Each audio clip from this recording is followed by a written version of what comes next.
Hi everyone, I'm Dara and I'm delighted to have you here. Today I'm going to get started on a quilt that I've been planning for over a year. I'm not sure if it's ever happened to you that you get stuck in the planning phase of a project and other projects, either by accident or on purpose, get in line in front of a big project. But that is definitely what has happened to me here with this project. So I'm just going to jump in, and if you'd like to see what I'm going to do and how I'm going to get started, keep watching and I'll show you.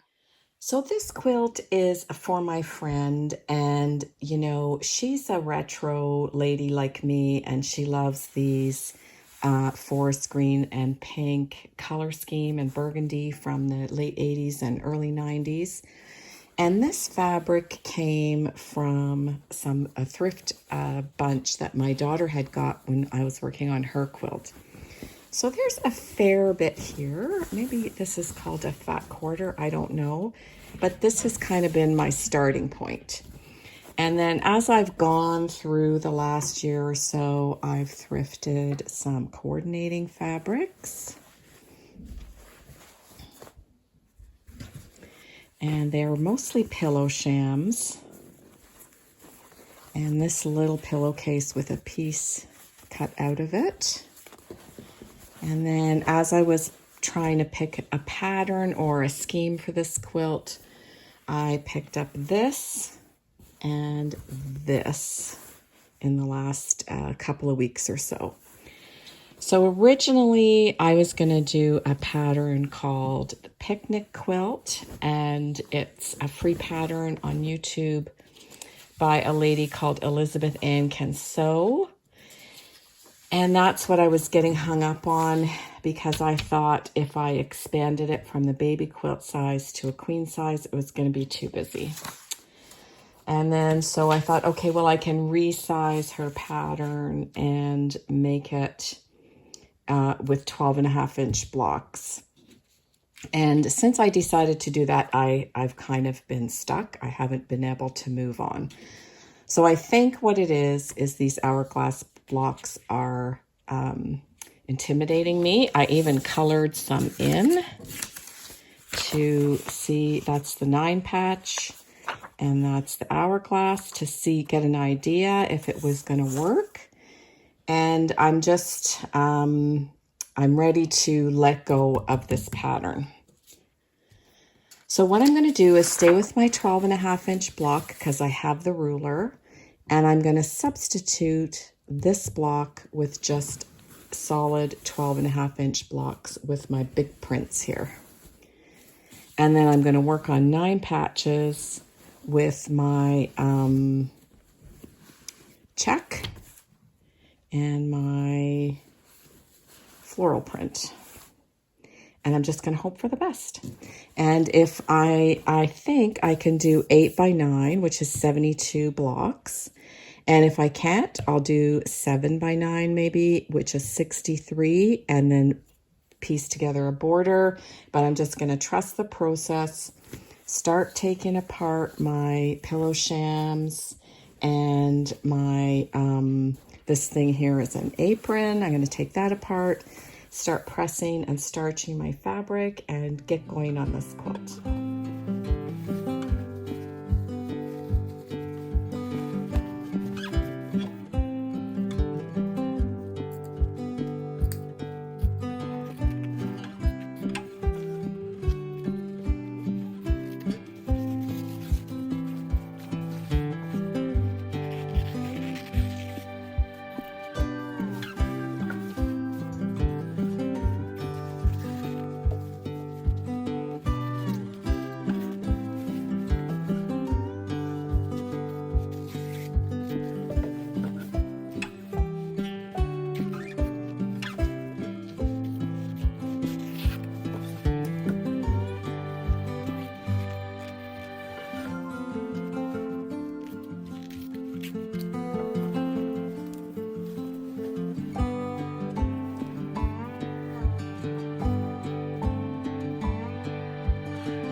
right, I have taken apart all my items and pressed them, and I decided I would hang them on this rack to keep, you know, fold marks out.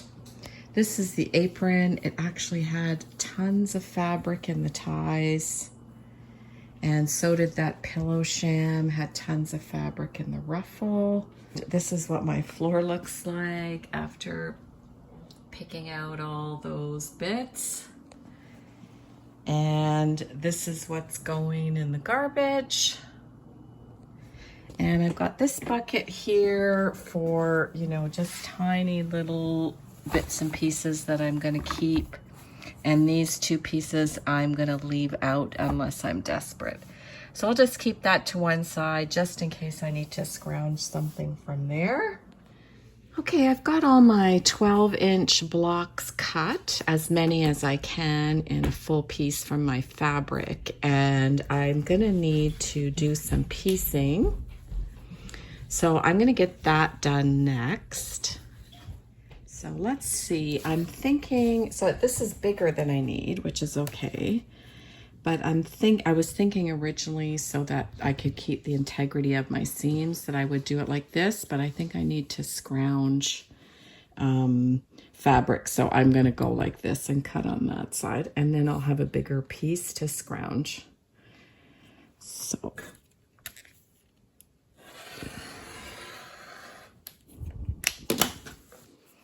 Okay, so there's another 12-inch piece, and I don't think it's too obvious that it's put together.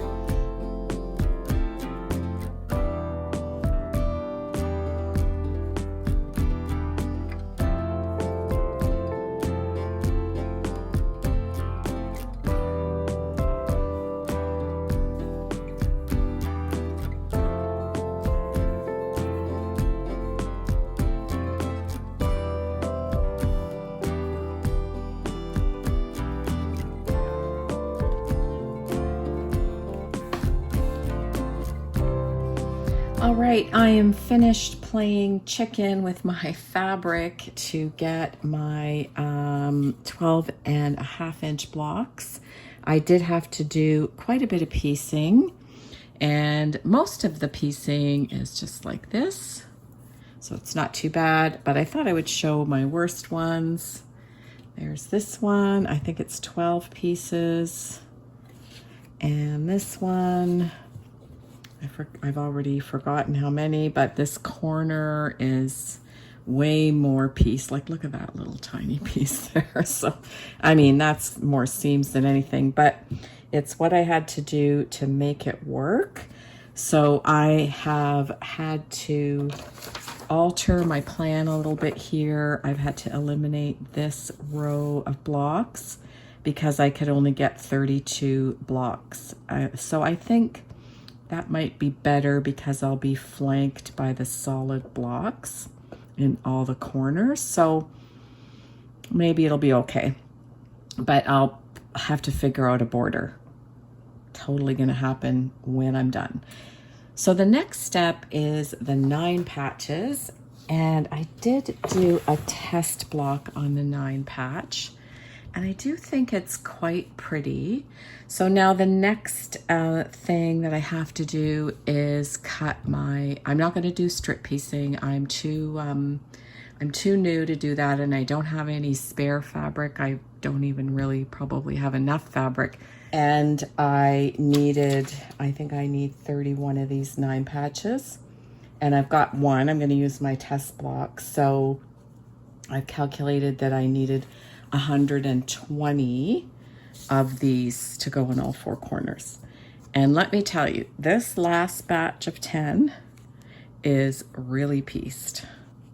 Find my worst one. There it is there. So, and this is what I had left over. These little tiny, I was picking tiny pieces out of the garbage. So I'm really, you know, honoring the memory of that lady whose quilt I saw at the Royal Ontario Museum last summer, and using every last scrap of my fabric. Like here, I know my seam allowance is gonna be right on this seam allowance, but I just, I'm just doing what I can. So what I'm going to do is intersperse these in with the blocks that are not pieced so that I don't have one 9 patch that's only pieced. And hopefully if they're sprinkled over the quilt, they won't be as noticeable. So I'm so excited to start piecing my 9 patches together. So for me, as a beginner quilter, making the same block over and over again, I feel is, improving my brain's ability to cope with the piecing and getting the pieces together in the order that they're meant to be in, so the block looks the way I planned when I'm done. But anyway, I have my center and my flanking pieces for the center, and then my corner pieces here on this tray. And then what I do is set my block up.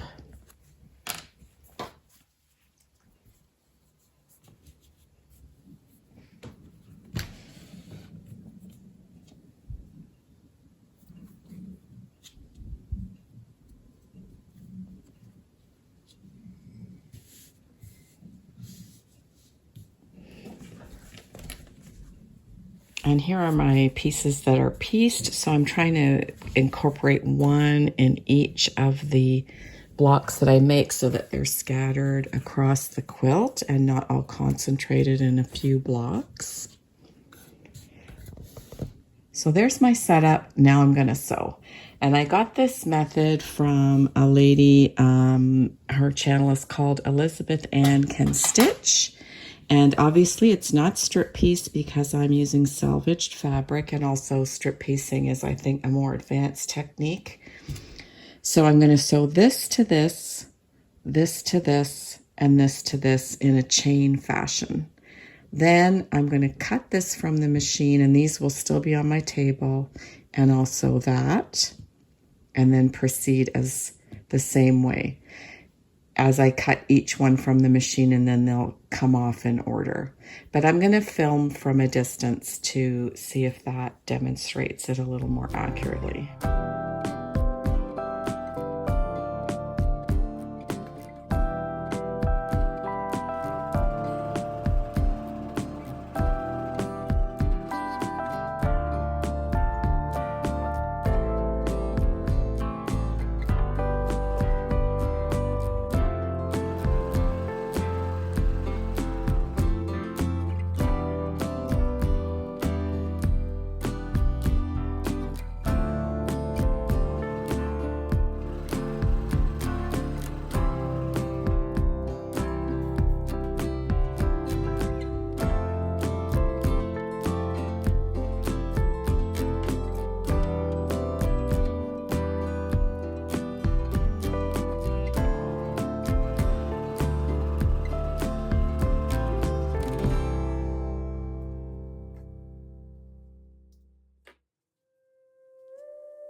Okay, I'm back at my sewing table, and now this is the difficult part, which is sewing these two long seams here and getting these to match up. Now you guys know I'm not that fussy, but I am working on being accurate, more accurate. So I once saw a quilting lady on YouTube say, if you're sewing pieces of fabric together, put your most stable piece on the bottom of your seam. And this fabric here is quite stiff, so this is going to be the bottom of my seam. So I'm going to do this seam first, and this is where I'm going to be sewing along. So I'm actually going to spin this to do my pinning. And this is the technique that I've kind of worked through myself for keeping my seams matched up on the machine. So I'm going to pin, I don't have flat-headed pins, so I'm going to pin way down here. And I know my presser foot is not going to bump into these pins. And then I've got a stain there, but I'm going to work on getting that out before after I finish this block. So, okay, so that seam is looking pretty good there. And it's matched all the way down. I think that's another technique that or piece of the technique that tends not to be explained, or I haven't seen it explained, which is keep the seam lined up the whole length of the seam.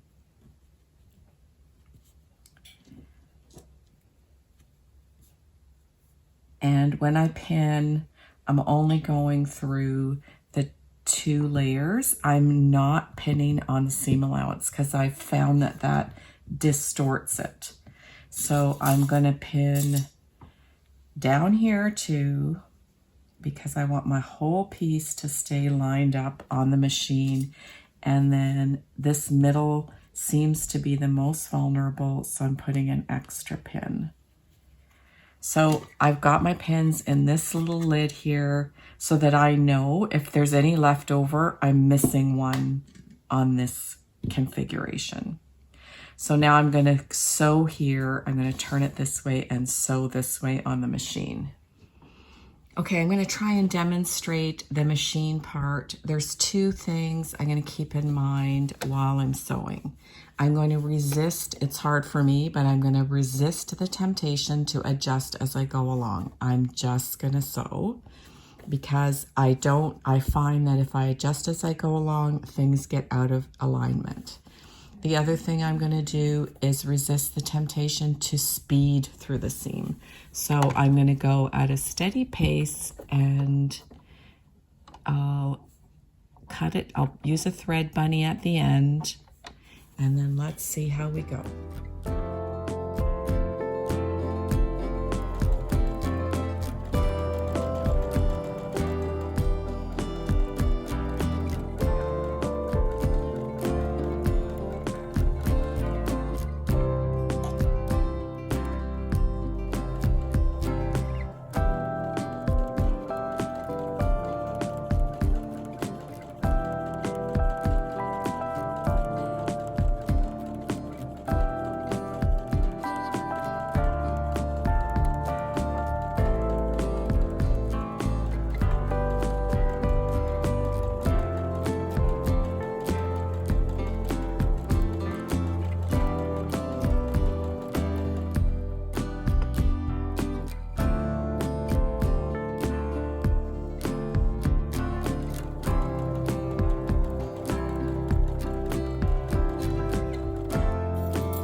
So I'm a tiny bit off there, but I'm okay with that. That's half decent results. So I'm going to do the other side, and I'll do that part off camera because it's the same process, and I will show you how that block turned out.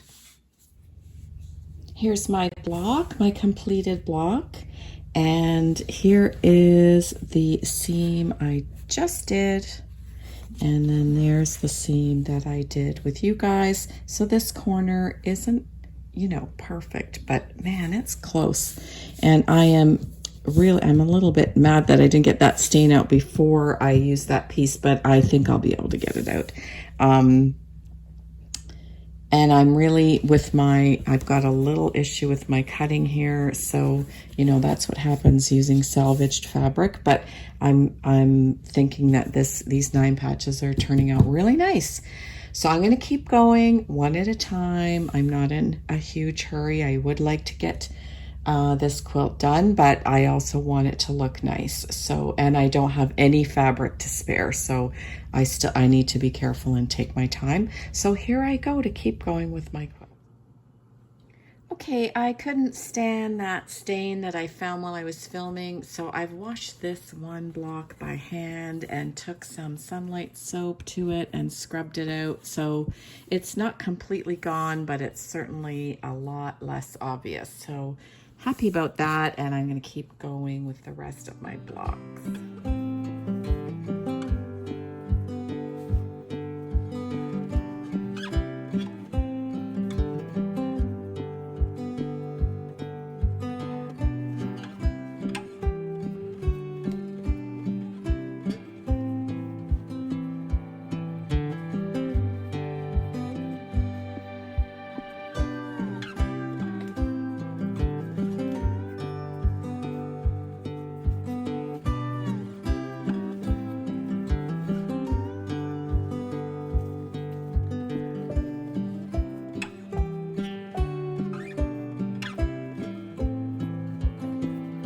I can't believe it. I'm done piecing my single fabric blocks and piecing my 9 patches, and I'm so excited. It's time to start sewing these blocks together to make my quilt top. So I'm going to end this video here and make a part 2 about making the quilt top. Thank you for coming with me while I pieced these blocks together. It was a real learning curve, and I had to do some scrounging. And I am so excited to see what this quilt top is going to look like when it's pieced together. I hope you enjoyed watching me piece these blocks and scrounge my fabric. And I hope it inspires you to try making a quilt with upcycled materials. I'm really enjoying having you along with me while I'm on my quilting journey, and I really appreciate your comments and your views. I'll see you again soon in part 2 of this video.